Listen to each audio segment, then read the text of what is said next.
And we're live. Okay, thank you so much. All right, it is time for our personnel committee meeting. It's 5:30. Let's have Teresa, will you please take a roll call? Trustee Burgo. Here. Trustee Wilson. Trustee Pandolfi. Here. Trustee Stepp. Here. Trustee Weiss.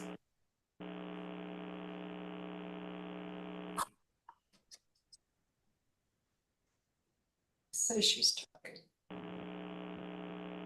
Trustee Wyckoff. Here. Oh, hi, Michelle. Trustee Thieves. Here. Trustee Weiss. Says she's talking. Okay. Cody, it looks like Trustee Weiss is on the line. Can you try to communicate with her and let her know we cannot hear her here? There's a sound issue. Yes. We have a quorum. Okay, thank you. Trying to pull up my agenda here. Could we, I'll take a motion to approve the agenda. This is Noelle. I make a motion to approve the agenda. Thank you, Noelle. Second. Rita, second. Okay, thank you. We can hear you, Rita. Yay. Okay, we've got a first and a second. Any discussion? If not, then we'll go ahead and approve the agenda. Teresa, please, roll call. Trustee Wyckoff. Aye. Trustee Weiss. Are you saying Rita Weezy? Trustee Thieves. Yes. Trustee Pandolfi. Aye. Trustee Stepp. Yes. Trustee Burgo. Yes. Motion carries. Okay, thank you. Now I'll take a motion and a second to approve the minutes from last time. Do I have a motion? This is Noelle again. I make a motion to approve the minutes from the last meeting. Thank you, Noelle. Did we have a second? Yes, Ron Thieves, second. Any discussion? Okay. Teresa, roll call, please. Trustee Wyckoff. Aye. Trustee Weiss. Rita Weezy? Trustee Thieves. Yes. Trustee Pandolfi. Aye. Trustee Stepp. Yes. Trustee Burgo. Yes. Motion carries. Okay, thank you. Now we'll move on to personnel budget recommendation. As you recall, last time we presented the budget to the personnel committee in quite some detail and gave the personnel committee a chance to review and come up with questions.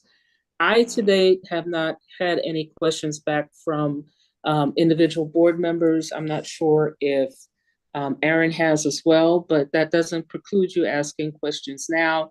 It's just, would be nice to have them in advance so that we can thoroughly answer your questions. Although Jennifer did a thoroughly awesome job last time, but I'll pass it on to Aaron and Jennifer on this part of the personnel committee budget piece.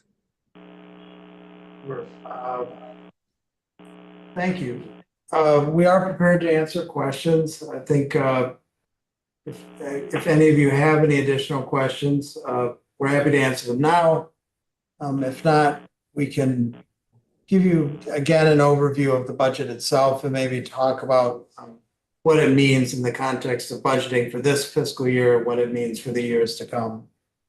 So does anyone have any questions?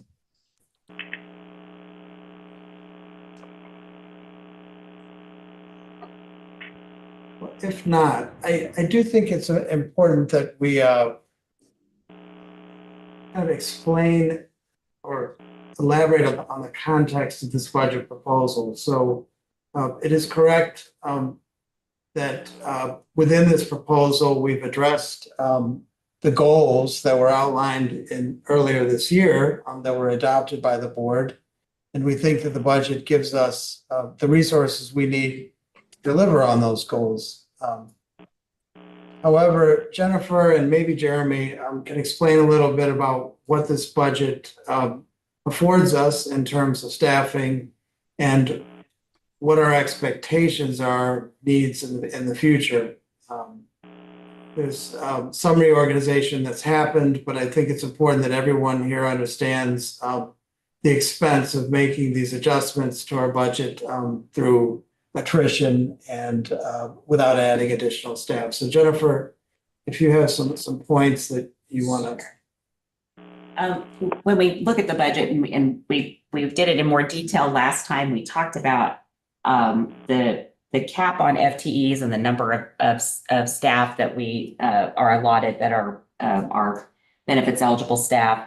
And we've been working within this cap of 417.5 FTEs for the past, this will be the fourth fiscal year is where we're at and working within this number of FTEs. And in order to work within that number, but still do the things that we've done so far. So open new branches and staff them, open the culinary center and staff it, add things like passport and notary services for the public, and continue to do those things. We've addressed that within that cap by doing and also doing things like working towards a right-sized and correctly staffed, finance department to support, taking care of taxpayer resources. That we've done that within that cap by, doing restructures and reorganizations, and when folks vacate positions, either through resignation or retirement, we've been evaluating capacity each and every time. Do we fill this position, or do we need to reallocate it somewhere? Do we need to hold some positions so we can do restructure? We've been doing a lot of that, and we went into detail about that at the last meeting. But at some point at this point, frankly, and in just the last little bit, we're really at kind of a nickel and diming stage where we're really walking a very thin line with no, not just no room for growth, but no room for error and no room for, anything to go, sideways, and no room to do anything, not much room to do anything new or exciting or to change things up.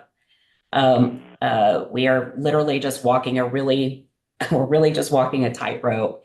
And we have a lot of things to consider that are at the front, I know, of all of our minds. One of them being, we talked about minimum wage tracking in the last meeting, but the Department of Labor just released the new salary thresholds for staff to be exempt or non-exempt, so exempt from overtime, which branch managers in our library system are really, they have a very comprehensive set of duties. They are on call to take care of a building. Their facilities are now more complex now that we added, additional spaces for people to meet and people to study. They have, a high level of duty to the staff that they supervise and take care of. And then they have the, just the general customer experience and the customer service aspect. They also, we've had branch managers come and speak to the board about the outreach they do in the community with things like the local chambers of commerce and things like that. But with the new threshold, the exempt threshold, it's pushing up against it's greater than the starting wage for our branch manager ones, which puts us in a position of needing to, increase their pay in order to allow them to have the flexibility to do all of the duties that are part of their position. But what that does to the pay, that's below and above them is top of mind, because that's something that's taking place this year. So we really, in this budget, there is literally no breathing room. There's no growth room. We are looking at it, we're looking at it from the perspective of what we're gonna be able to do for the goals and for the things that we have planned for this year and trying to adjust within that, so. That's the important point, that we want to make here, that, it's the right budget for this next year. Whether or not the allocation, of expenses for our overall budget is the right one for years to come remains to be seen. Because of these external forces applying upward pressure to, starting wages. So, that's just something put in your back pocket or to think about. But nonetheless, this budget is the right budget for this year. So, I don't know, does, Jeremy, do you have anything to add, or, Rusty, do you have Yeah, anything? I just want to thank Jennifer for clarifying that the constraints that the executives are putting on, in particular, the human resources area, that's something that you don't consider necessarily to be a pattern in the future, especially with enhancing the services. Well, Did you? I just,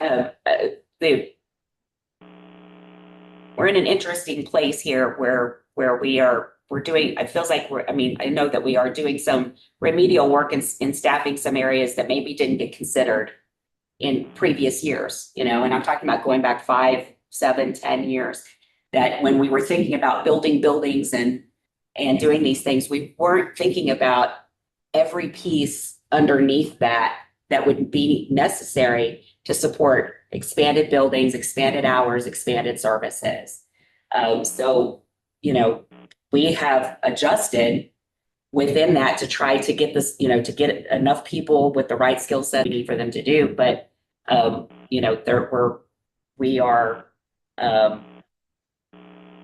the way people work is changing, and the way that we are having to work is changing, including we're spending a lot of time really just nickel and diming, a lot of time. I gave Aaron, this analogy, and that is, it reminds me of when I was a single mom and I was checking my bank account every day. And that leaves no room to really focus on the things that we're supposed to be focusing on, because we're really trying to figure out how to very carefully spend the money. We've always done that. We have always run lean. We have always made do. And I don't think we've talked about that a lot with the board or committees, that we will, what you see for the public is our best, and that's what it should be. That's who it's for. And so some of us will sit in broken chairs and do, as much work as we can possibly fit into the time that we have available. Lots of workhorses around here, but at some point, we have to address the fact that everybody only has a certain amount of hours and a certain amount of resources. And so we're doing a lot of this shuffling that starts to be destabilizing. And so for staff and for programs and for services and what we're able to offer, we need to be looking at long-term what we're going to have for resources, so that we're not doing that, because it's not good for a stable organization. Yeah, thank you. I guess, not that these are connected ideas, but two that keep floating around in my brain is one that, if I understand correctly, for libraries of comparable size in terms of collections and service area, they spend considerably more of a percent of their budget on human resources than we do here at Mid-Continent, okay? Yeah. And the second thing is, as beautiful and lovely as these buildings are, they only come alive when, you have you guys come in and give it that life. So, maybe it's for the next budget cycles coming up, but now that we're shifting away from just building stuff, maybe it's, the services and the people that give it life inside these buildings that I think should have a higher emphasis. Now, again, you guys have the problem, of course, you allocate it between, repairs, maintenance, tech, whatever. That's your problem. But nonetheless, I think what I find so amazing is every time you go in the branches, it's the folks that are working there that are actually bringing it alive. Correct. And we have fantastic staff, and staff that are, again, that are passionate, dedicated, and committed. But the skill sets that are required now, a lot of them are more specialized, things that are in finance, things that are in HR, things that are in IT, things that have to do with compliance. I mean, we've talked about, different aspects of it that require skill sets that that we used to try to just learn about whoever was here and do. And we are an organization of size, and it's in order for us to be actually efficient, we've got to be able to pay for the skill sets that we need to take care of these buildings, to take care of the people that come in them, to give them the services they need at a level that they expect. And we shouldn't do that. We shouldn't ask, staff to just love the library so much that they don't need to get paid and compensated appropriately to work here. Because they do love the library that much. And we shouldn't ask for that. The public, I don't think, is asking us for that. And I think that we're thinking about that, and we're thinking about the future. And there's no world where we're not going to have to always be making hard decisions about where we're spending our money and how well we're spending it, what we're spending. We want to be doing that. That's not what we want to. We're not trying to offload that responsibility so we don't have to think about it. But we do have to consider that there's got to be room for growth, room for ideas, and room for these outside forces that we can't always predict are going to be happening, and that we don't have any that we have to comply with. So there's a lot of pieces that we're considering all the time, and I think that we have to make sure that we're conveying that to the committees and the board, that we may be paddling under the water just as fast as we can, and it just on the top looks like a swan that's just beautifully, smoothly going, but there's a lot of paddling underneath the water. Yeah. And that we are committed to taking good care of these resources, just like I feel like that's what we're partnering with the board to do. That's our job, right? Is to take good care of these resources. And that's what we will continue to do. But we want to make sure that we're also bringing the board and the committees and the public into the conversation about the robbing Peter to pay Paul thing. And eventually there's no Peter to rob anymore. You're maxed out on whether you're able to pull from one area to take care of another.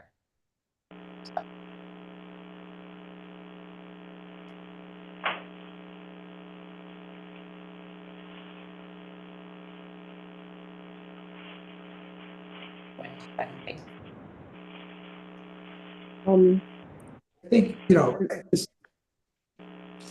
this is a good beginning to the conversation. Now, next week, when we present the full budget to the board in our special session, we'll have a much more in-depth conversation about revenues and what they look like, and our overall operations.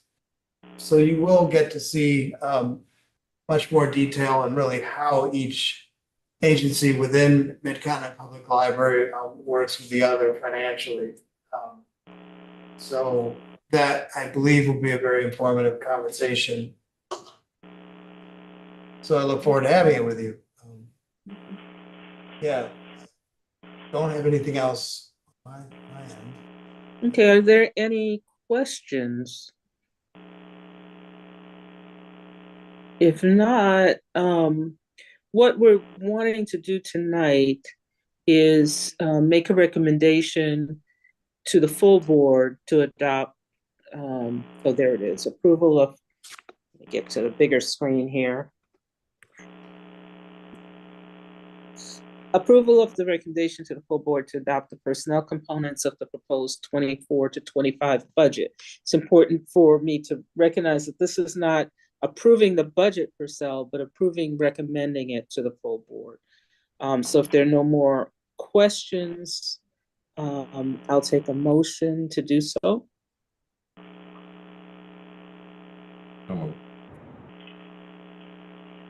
If there are questions, we could do that too. I'll second it. This is Yummy. Okay, so we have do we have a motion and a second? Yes. I'll second it. Rita? Okay. Okay, any discussion? Seeing none? Teresa? Can you take a roll call vote, please? Absolutely. Trustee Whitehouse, Aye. trustee Weesey, Aye. trustee Thebes, Yes. trustee Pandolfi, Aye. trustee Step, Yes, trustee Virgo. Aye. The motion carries. Okay. Next, is there any new business? I don't think so. Or visitors' comments? No, we did not have any visitors' comments. Okay, any other business or new business? Seeing none? Oh, this is going to be a record meeting here. I'll take a motion to adjourn. I so move, Rita. Thank you, Rita. Second. Okay, we've got a plethora of people seconding that motion. I'll take a roll, just a voice vote. All those in favor, please say aye. Aye. I Aye. Aye. Aye. All right. I